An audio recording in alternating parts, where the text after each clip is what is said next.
Que le nom du Seigneur Jésus-Christ soit élevé ce matin pour la grâce qu'il nous a accordée de nous réunir en ces moments, spécialement dans notre équipe de dimanche.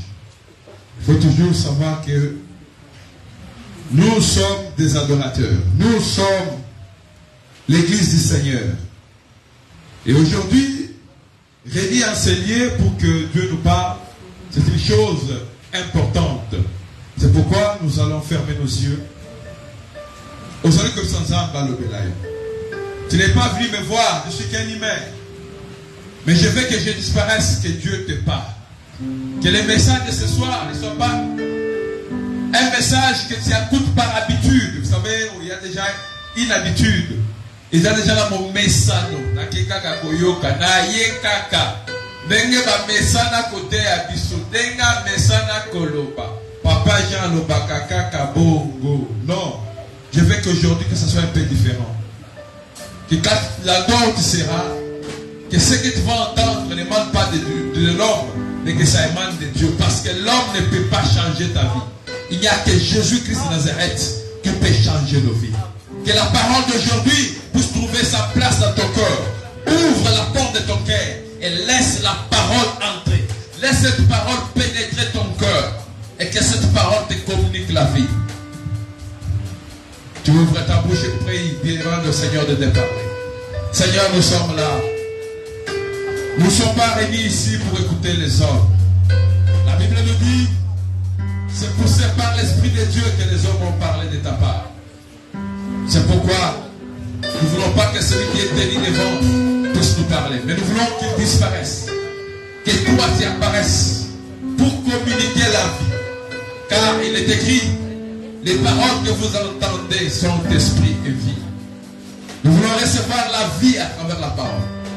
Nous voulons recevoir la transformation totale à travers cette parole. La Bible dit, tu envoies ta parole et la parole est guérie. Nous voulons être guéris de toutes sortes de maladies. Nous voulons être guéris de l'amour du monde. Guéris des choses du péché. Parce que nous venons à toi sous nos vies, afin que tu puisses nous nettoyer. Comme tu l'as dit, Père, sanctifie-leur par ta parole. Et ta parole est la vérité. Que cette parole sanctifie nos vies. Qu'elle nous rende parfaites. Qu'elle nous transforme.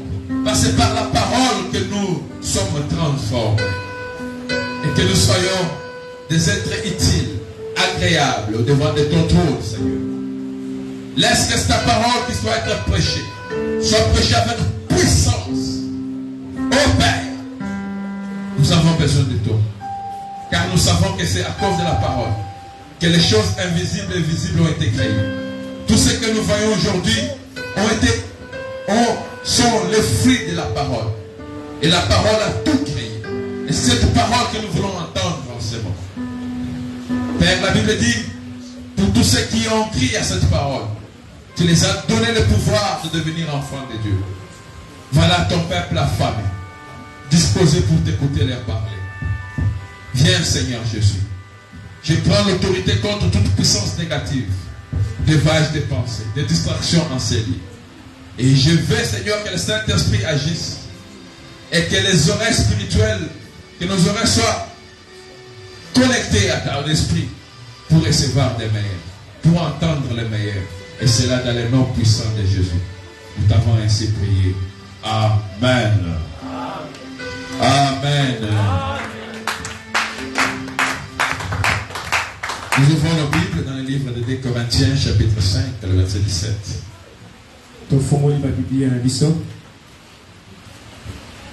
2 Corinthiens chapitre 5, le verset 17. Levez-vous.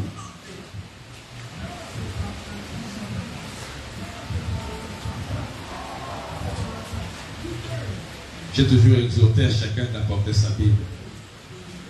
Nous allons tous lire nos Bibles. 2 Corinthiens chapitre 5, le verset 17. Vous êtes là. Est-ce qu'on peut lire ensemble? Nous pouvons lire ensemble. Même ceux qui nous suivent sur Internet, vous pouvez ouvrir aussi vos Bibles là où vous êtes. C'est très important de lire la Bible ensemble. Et nous allons tous la comprendre ensemble par l'aide du Saint-Esprit. C'est pourquoi quiconque vient à l'église doit nécessairement porter la Bible. Et vous qui avez des Bibles en lambeaux, à partir de la semaine prochaine, je serai sur la porte pour vérifier quel genre de la Bible que tu portes. Écoute, on ne s'aventure pas avec les choses de Dieu. Je vois les gens aller à l'université acheter des syllabus coûteux, des $30, des $50. Ils s'en ont fiers d'acheter un syllabus coûteux. Mais laisse-moi te dire, aucun syllabus ne changera ta vie. La preuve en est que nous avons des licenciés, des gradués, des docteurs dans ce pays. Ils ne sont même pas à la hauteur de fabriquer une aiguille. Amen.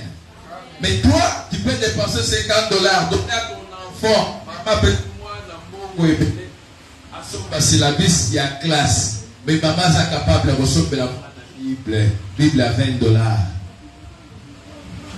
Cependant, tu oublies que la destruction de toute la famille est basée sur cet enfant. Ce qui moi, je n'ai pas embêté à côté Kindoki, à côté Bonganga, à côté sacrifier Amen. Je dis la vérité. Apprenez vos enfants à faire des boucles. Achetez des Bibles pour vos enfants. Arrêtez d'acheter des trop belles habits sans qu'ils aient des Bibles.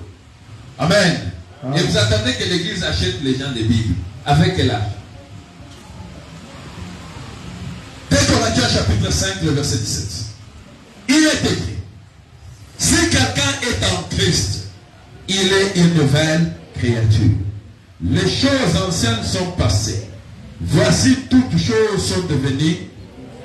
On peut lire encore. Si quelqu'un est en Christ, il est une nouvelle créature. Les choses anciennes sont passées. Voici toutes choses sont devenues pour la dernière fois. Si quelqu'un est en Christ, il est une nouvelle créature. Les choses anciennes sont passées. Voici toutes choses sont devenues nouvelles. La parole du Seigneur. Est-ce qu'on peut acclamer les mains de gloire? Veuillez vous asseoir. Je vous salue tous dans le nom de Jésus-Christ. Soyez bénis là où vous êtes. Aujourd'hui, le Seigneur va nous parler. Et le thème auquel le Seigneur va nous parler est basé sur ce texte que nous venons de lire. La Bible nous dit, si quelqu'un est en Christ, il est une nouvelle créature. Les choses anciennes sont passées et toutes choses sont devenues nouvelles. Voilà le thème. Si quelqu'un est en Christ, il est une nouvelle créature. C'est ça notre thème d'aujourd'hui. Nous entrons dans une nouvelle phase encore avec un thème nouveau. Par rapport à notre programme de l'année, ce thème ne faisait pas partir. Mais le Seigneur Jésus-Christ a inséré ça. Et je sais que c'est très important pour nous. Et je sais qu'à travers ce thème, la vie de beaucoup seront changées radicalement. Si tu ne changes pas à travers ce thème, c'est que tu es le fils de la perdition. C'est que tu es le fils de la perdiction comme Judas Iscariote. Parce qu'un vrai enfant de Dieu est appelé à écouter et à se conformer à la parole de Dieu. Est-ce que je parle à quelqu'un ce matin? Les thèmes, eux, si quelqu'un est en Christ, il est une nouvelle créature. Voilà, il y a deux mots que nous allons définir. Le premier mot que nous allons définir, c'est nouvelle. Si quelqu'un est en Christ, il est une nouvelle. Et là, on parle de la nouveauté. De quelque chose de nouveau. Par définition, c'est ce qui vient de se produire et du faire de ce que l'on connaissait antérieurement. Quand on parle d'une chose nouvelle, c'est ce qui vient de se produire, ce qui est différent de ce qu'on a connu dans le passé. C'est ce qu'on appelle une chose nouvelle. Et quand on dit cette chose est nouvelle, c'est que ça vient dire qu'elle est différente de l'ancienne. C'est quelque chose de nouveau. C'est ça la définition. Quelque chose de neuf qui remplace quelque chose d'ancien. Et le deuxième mot dans notre thème, c'est la créature. Une nouvelle créature. Créature, c'est tout un être. C'est un être. Quand on parle d'une créature, on voit toi et moi. Mais la Bible nous dit clairement que si quelqu'un est en Christ, automatiquement il doit te passer quelque chose. On ne peut pas être en Christ sans que quelque chose se passe dans nos vies. Amen. Amen. Amen. Je bénis le Seigneur par rapport au témoignage entendu aujourd'hui. Spécialement de notre bien-aimé, l'homme de Dieu Denis. Spécialement le témoignage de notre frère Dani. Un témoignage qui m'a fait rire et même moi, ça m'a aidé pour l'enseignement d'aujourd'hui. Excusez-moi, l'homme de Dieu Denis, de vous utiliser comme exemple. Si vous regardez Denis, avec ce qu'il vient de témoigner tout à l'heure, chacun est choqué. Choqué pourquoi? Parce qu'il a l'air d'une personne innocente. Quand même il dit que tant qu'on va faire un rapport et pas maman côté là, oui, maman dans la maison côté là. Parce que Denis dans le côté là, au moins il faisait que non, il est un bouddhi. C'est lui qui vient de se battre. Non. Vous avez trompé d'adresse, ce n'est pas Denis. Amen. Il est là une personne innocente. Le jour où il m'a rencontré en train de me raconter ce qu'il a eu avec qui, je suis fort vous-même que je n'étais pas d'accord. Moi-même j'étais étonné. C'est pourquoi les mamans, vous devez faire attention. Les mamans, vous avez la responsabilité de prier pour vos enfants. Les diables détruisent nos enfants. Il y a une maman qui est venue me voir dans les années. Elle priait avec nous, bien qu'elle ne fait plus partie avec nous. Pendant les moments de Kingdom, j'ai eu à recevoir ses enfants, y compris l'un de ses fils, qui a l'air d'une personne innocente. Quand j'ai entendu ce qui sortait de la bouche de l'enfant, j'ai failli piquer Christ. L'apparence réellement trompe. Tout ce qui brille n'est pas l'or. Amen. Amen. Les meilleures affaires, c'est quoi?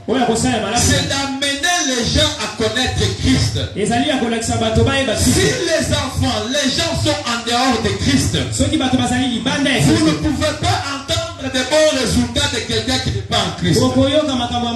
C'est ce que devait faire tout parent. Vous vous battez beaucoup que vos enfants aient de grands diplômes. Mais ce n'est pas les parents qui se battent pour que leurs enfants connaissent Christ.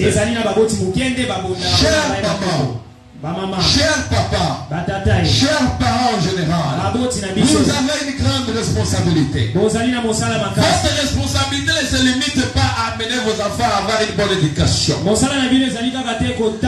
la meilleure, c'est d'amener d'abord vos enfants à connaître Jésus-Christ. Parce que si vos enfants connaissent Christ, vous serez exemptés de beaucoup de choses. Amen. Amen. Même celui qui vient de nous modérer ici. Quand on a commencé à nous donner sa vie spirituelle, c'est que le diable était en train de préparer pour sa vie. Et c'est que lui-même a témoigné. Vraiment, si pas Christ, quelqu'un d'autre ne pouvait pas le faire. Il était déjà Koulouna. Dans les plans du diable, on lui préparait de devenir un grand bandit qu'on va utiliser par les politiciens.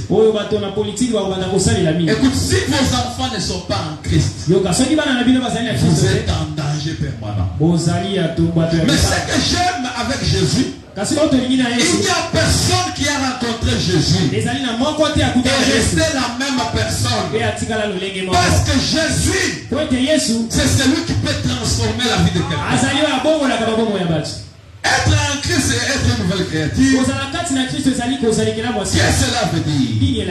Je demanderai aux frères immédiats de me projeter la photo du papillon. Je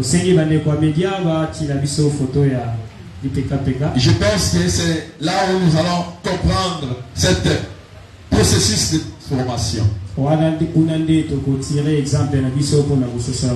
Parce que des fois, lorsqu'on enseigne, les gens ne comprennent pas, mais nous allons utiliser cette image.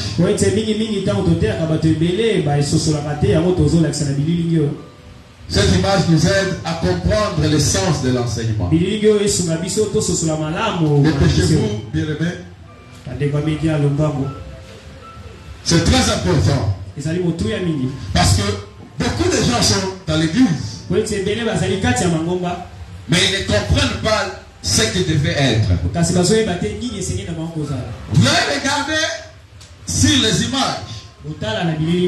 Il y a un cycle d'un animal. Ici, sur le point A, c'est là où l'animal est né, les œufs.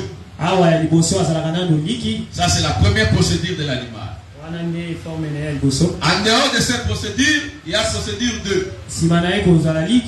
Il est là, il devient une chenille. C'est de cette façon-là qu'il devient. Et après d'avoir devenu chenille, il le met à une autre processus. Ici, c'est là à la processus, il est chenille, mais il est dans une processus de transformation. En dehors de ça, directement, il change en papillon. Qu'est-ce que cela veut dire? La chaque fois que vous rencontrez une chenille, c'est la première processus. Ou à chaque fois que vous rencontrez plutôt les papillons, le papillon n'est pas né papillon. Est-ce que je parle à quelqu'un? À chaque fois que vous rencontrerez un papillon en train de voler, il faut comprendre qu'il n'est pas né papillon. Il y a tout un processus qui s'est passé dans la vie de ces papillons. Et nous observons tous comment ce processus s'est passé. Et vous allez voir du premier point où les œufs ont été mises jusqu'au point où il est devenu papillon. Il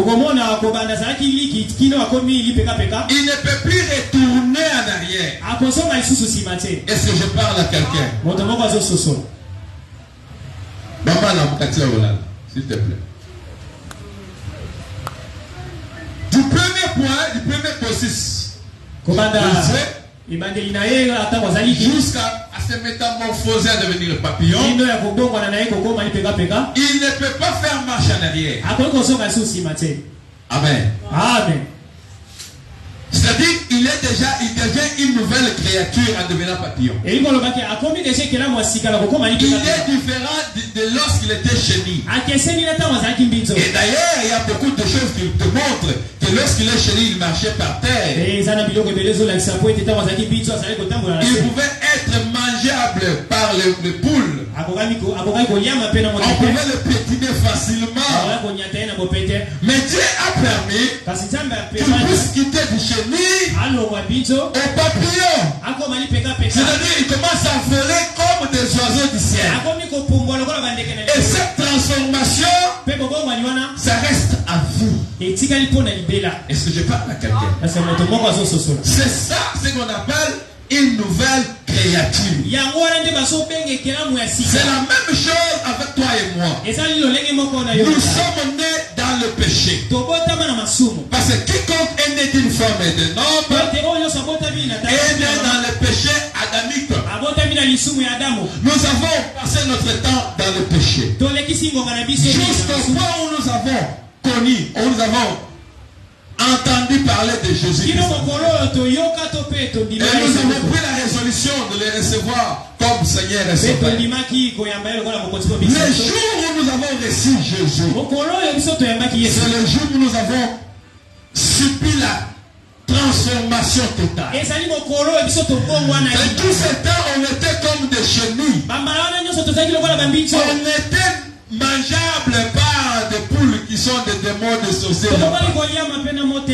Mais Dieu a permis, par le fait que nous l'avons connu, en le recevant comme Seigneur et Sauveur, que nous puissions quitter du chenille à devenir des papillons, une nouvelle créature. Et la Bible me dit, si quelqu'un est en Christ, il devient une nouvelle créature. Les choses anciennes sont passées et toutes choses deviennent nouvelles. C'est qu'il a bien dit. Quiconque fait partie de l'église aujourd'hui, qui a reçu le baptême, au nom du Seigneur Jésus-Christ, et qui a reçu le baptême du Saint-Esprit, doivent nécessairement subir la transformation. La transformation doit être un passage obligé. Si tu n'es pas encore transformé, c'est que tu n'as pas encore rencontré le vrai Jésus. Est-ce que je parle? Si dans ta vie, tu n'as pas encore subi la transformation, c'est que tu n'as pas encore rencontré Jésus. Est-ce que je parle à quelqu'un? Beaucoup de gens pensent que le fait qu'ils sont à l'église pendant 5 ans, le fait qu'ils chantent dans un choral, du fait qu'ils font partie de l'équipe d'intercession, puis même du fait qu'ils prêchent, il est déjà chrétien. La Bible ne me dit pas ça. La Bible nous dit que si quelqu'un est en Christ, cette personne doit devenir une nouvelle créature. Devenir une nouvelle créature veut simplement dire quoi? C'est quoi une différence par rapport à ta vie passée? Qui était menteur dans le passé. Lorsque tu reçois Jésus-Christ, tu deviens véridique. Tu étais escroc dans le passé. Lorsque tu reçois Jésus, tu deviens un homme intègre. Tu étais un pied avant Jésus. Lorsque tu reçois Jésus-Christ, tu deviens saint. Est-ce que je parle à quelqu'un? Amen. Est-ce que ton ancienne vie et la vie présente est-il encore les mêmes? Je crois que c'est un exercice difficile pour beaucoup de gens. Mais c'est très important. Je te garantis, c'est très important. Des fois, de se mettre, tu écris ce que tu as été. Parce que ce que nous avons été dans le passé, on a quand même l'idée. Tu te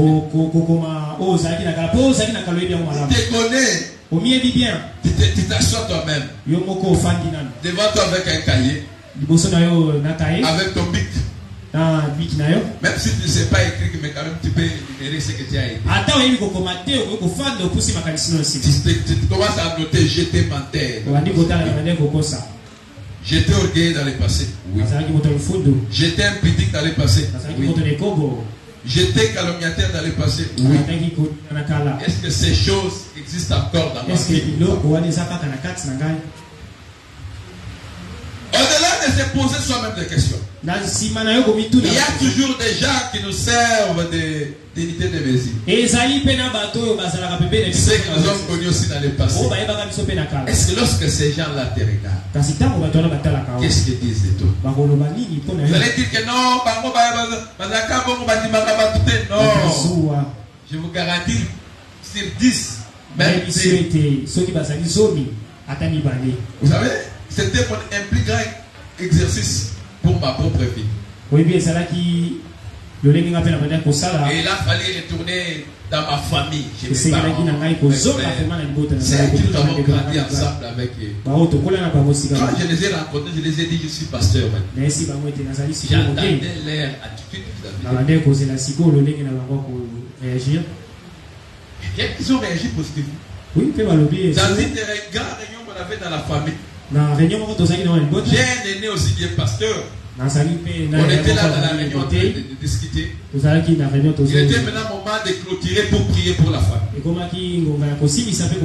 était deux pasteurs. L'autre est aîné, moi je suis petit. C'est lui qui devait clôturer. C'est ce que j'ai voulu faire. Tout le monde me dit non. Il était pasteur. Amen. Ça te montre clairement que même les gens de l'extérieur ne sont pas. Ils sont sensibles, ils voient. Ils voient. C'est pourquoi pour certaines personnes, même quand tu viens à sainteté, certaines peut-être retiennent de toi du fait que tu as abandonné le maquillage.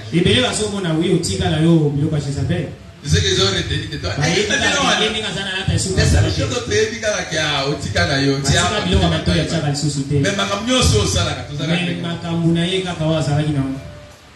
Amen. Amen. Je te dirais que ça serait une grande déception pour toi. Et tu puisses te connaître du fait que tu as abandonné certaines choses. Et que ta vie n'a pas encore subi la transformation. Écoute ce que la Bible nous dit encore. Dans le livre de Galates. Galates chapitre 6. Le verset 16. Galates chapitre 6. Le verset 15 à 16. Le verset 15 à 16, j'ai lu au nom de Jésus. Amen. Car ce n'est rien d'être circoncis ou incirconcis. Ce qui est quelque chose, c'est d'être une nouvelle créature. Paix et miséricorde, c'est tous ceux qui suivront cette règle. Et c'est Israël et Dieu. Amen. Je peux les lire ensemble. Car ce n'est rien que d'être circoncis ou incirconcis. Ce qui est quelque chose, c'est d'être une nouvelle créature. Amen. Vous savez, dans le temps, il y avait une guerre farouche entre les Juifs et les païens. Parce que les Juifs, d'après la loi, on devait passer par la circoncision. Mais l'apôtre Paul qui avait reçu la révélation à travers le Seigneur, poussé par le Saint-Esprit, il a dit quelque chose de très important. La circoncision ou l'incirconcision, ce n'est pas ça le problème. Qu'est-ce que cela veut dire? Oui, c'est vrai, vous êtes dépouillés. Oui, solo. Oui, il y a certaines choses que tu as abandonnées. Mais ce qui compte devant notre Dieu, c'est d'être une nouvelle créature. C'est-à-dire le Créateur que nous servons. Le Seigneur Jésus-Christ de Nazareth. Ce qu'il désire de tout un chacun d'entre nous, c'est la transformation. La transformation. Il veut que tu sois une nouvelle créature. Il désire profondément ta transformation. Il désire te voir changer. C'est ce qu'il dit, ce qui compte chez moi. C'est que tu deviennes une nouvelle créature. Une nouvelle créature. Comme je vous ai parlé du processus de la chenille. Qui devient papillon. Parce que c'était important que la chenille quitte cet état pour devenir papillon. Et en état papillon, il y a certains obstacles que qu'elle ne pouvait plus encore confronter. Parce que c'est difficile lorsqu'on est papillon et lorsqu'on est chenille de marcher une longue distance. Pour qu'une chenille quitte de ce coin jusqu'à l'autre point, ça peut lui prendre beaucoup de heures. Non seulement ça peut lui prendre beaucoup de heures, sa vie est en danger. Non seulement en danger par rapport aux poules et d'autres animaux qui mangent les insectes. Même chez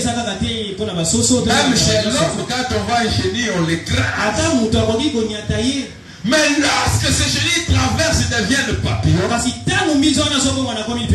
il devient sous une certaine abri. Certaines choses qu'il lui prenait des temps lorsqu'il était chenille. En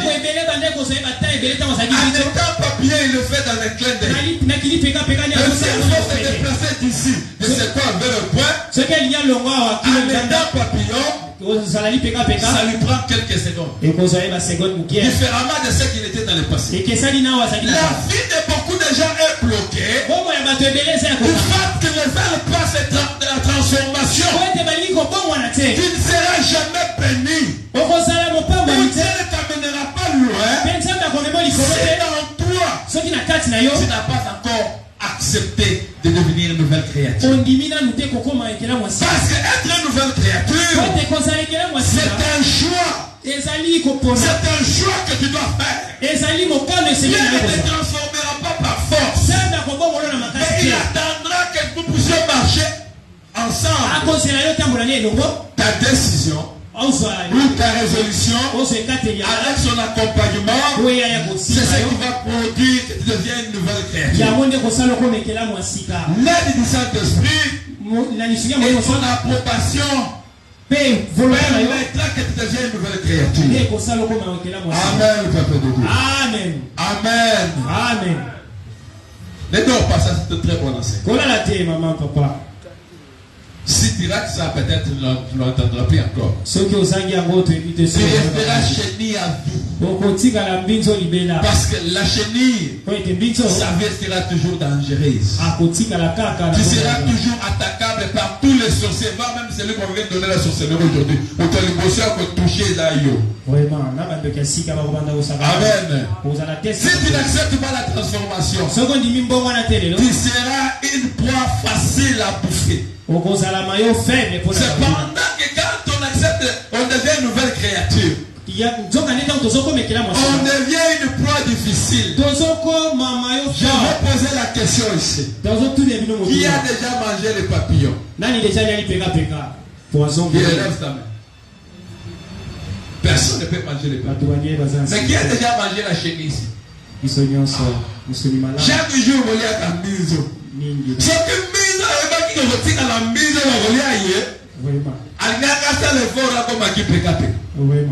est-ce que je parle à quelqu'un? Amen. Je vais te parler dans un langage facile. Si tous les chenilles comprenaient que rester chenille, tu seras vendu au marché, il sera mangeable. Tous les chenilles devaient faire l'effort pour devenir. C'est que vient dire quoi? Lorsque tu ne veux pas être transformé, tu deviens une nourriture de sorciers. Tu deviens une nourriture de magiciens. Tous les satanistes te verront comme une nourriture à manger. Mais ils auront peur de toute personne qui est devenue une nouvelle créature. Parce qu'un sorcier ne peut pas manger un vrai chrétien. Est-ce que je parle à quelqu'un? Un sorcier n'est pas un vrai chrétien. C'est un poison. Il ne peut pas. Amen. La même façon que j'ai peur du papillon. C'est la même façon que les sorciers ont peur d'un vrai chrétien. Alors la question que je te pose, fais-tu rester chenille à vie? Acceptes-tu de quitter le chenille à devenir papillon? Moi j'ai fait le choix de ne plus rester la chenille. devenir le papillon. En Christ transformé. Afin que la vie de Jésus habite à moi. J'ai intérêt pour le monde de ténèbres. Je suis assurant. Et là où les sorciers sont, je suis rassurant. Et là où les occultistes sont, ils me connaissent très bien. Et la seule chose est que ils ne peuvent pas me toucher. Parce que je suis un papillon. Ils ne peuvent pas me toucher. Parce que c'est à moi. La Bible dit ceci. Celui qui est en Christ, il est une nouvelle créature. En d'autres termes, Christ est allé plus loin pour nous dire ceci. Celui qui est en vous, il est plus grand. Il est plus grand. Il est plus grand. Il est plus grand que celui qui est dans ce monde. Pourquoi tu as peur? Pourquoi tu as peur des sorciers? Parce que tu te connais que tu n'es pas toi. Pourquoi tu gardes à chaque fois qu'on fait mention de vous? Parce que tu connais ta vie. Et ne glorifie pas Jésus.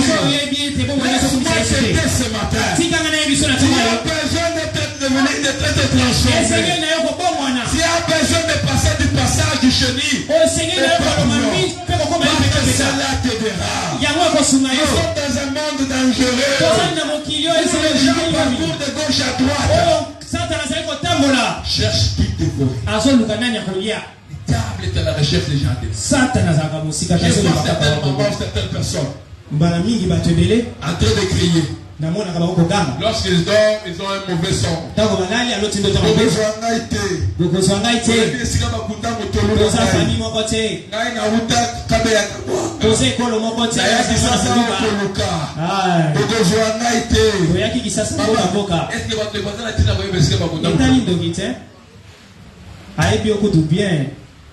Amen. Amen.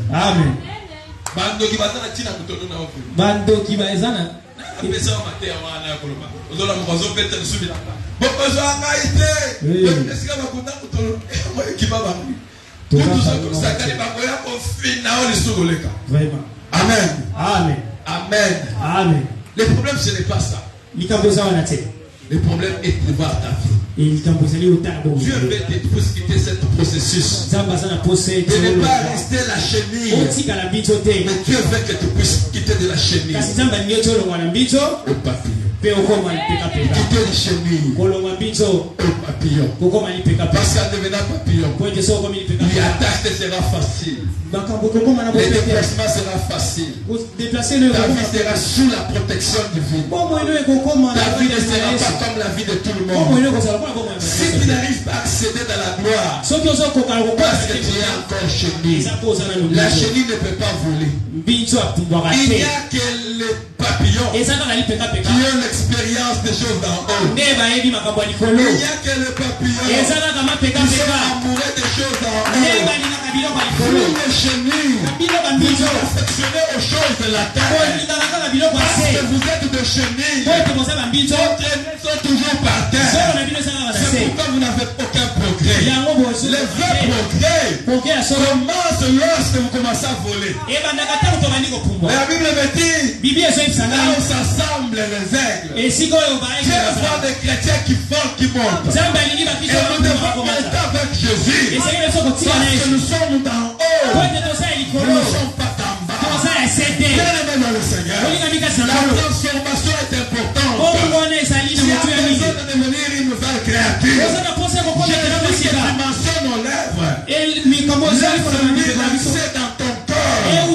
Parce que la vraie transformation commence au niveau du cœur. Ouvre la porte de ton cœur. Que Jésus entre. Que Jésus influence ta vie. Lorsqu'il va entrer dans ton cœur, il influencera ton cœur. Et tu seras changé à une nouvelle vie. Tu commenceras une nouvelle vie. Ta vie ancienne va passer. Tu verras que tu seras une personne transformée.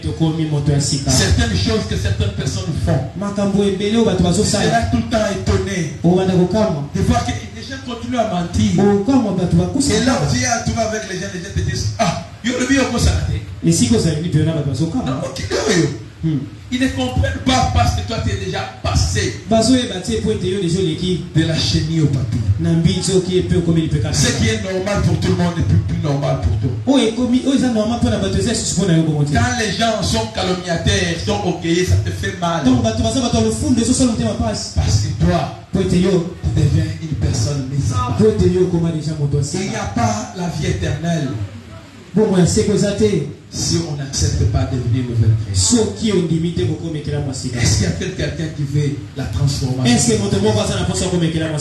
qu'il y a quelqu'un qui désire que Jésus entre dans son cœur pour le changer radicalement? Si tu es là, tu peux juste te lever. Nous allons invoquer Jésus. Qu'il puisse te faire sortir du chenille au papier. Qu'il transforme ton cœur. Nous ne sommes pas des chrétiens qui prétendent, mais on n'est pas transformés. La Bible dit ce qui est quelque chose, c'est être une nouvelle création.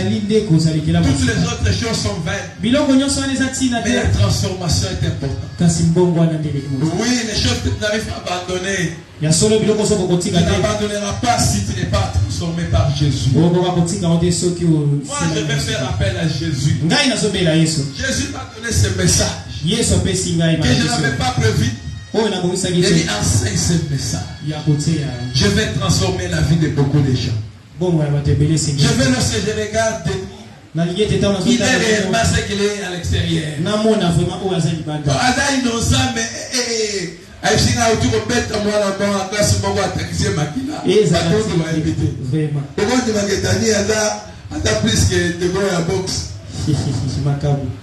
Amen.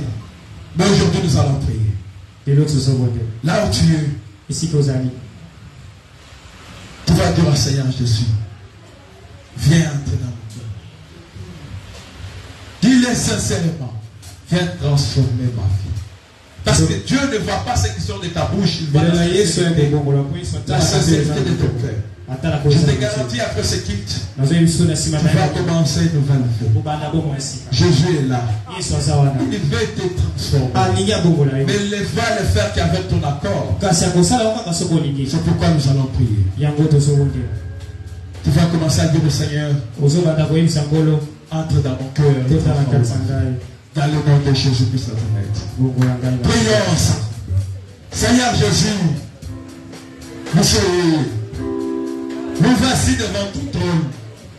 Nous t'invitons de venir dans notre vie. Viens dans mon corps et transformer ma vie. Viens dans le cœur de tes brebis, ils sont là. Volontairement, ils désirent la transformation. Car la Bible déclare, si quelqu'un est en Christ, il est une nouvelle créature. Seigneur, nous voulons être de nouvelles créatures. Mais nous ne voulons pas l'être selon notre façon.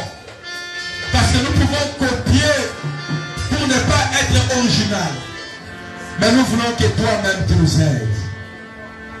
Toi, le vrai potier, viens nous donner la forme qu'il faut. Comme à la vie de potier, donne-moi la forme qui te plaît. Comme agis devant les potiers. Yes. Donnez-moi la forme qui te plaît. Fais toutes choses à ton cœur. Je serai tout transformé ce matin. Seigneur, observe mes voies. Garde-moi lié à toi. Je voudrais habiter chez toi. Je t'invite dans mon cœur. Tous mes jours. Les seuls qui peuvent transformer mon cœur. Et ma vie soit-il un fleur, Jésus, un parfum pour toi, Seigneur. Et ma vie soit-il un fleur, Jésus, un parfum de bonheur. Devant toi je me répands. Fais de moi ce que tu veux. Tu peux changer ma vie, Jésus. Devant toi je me répands.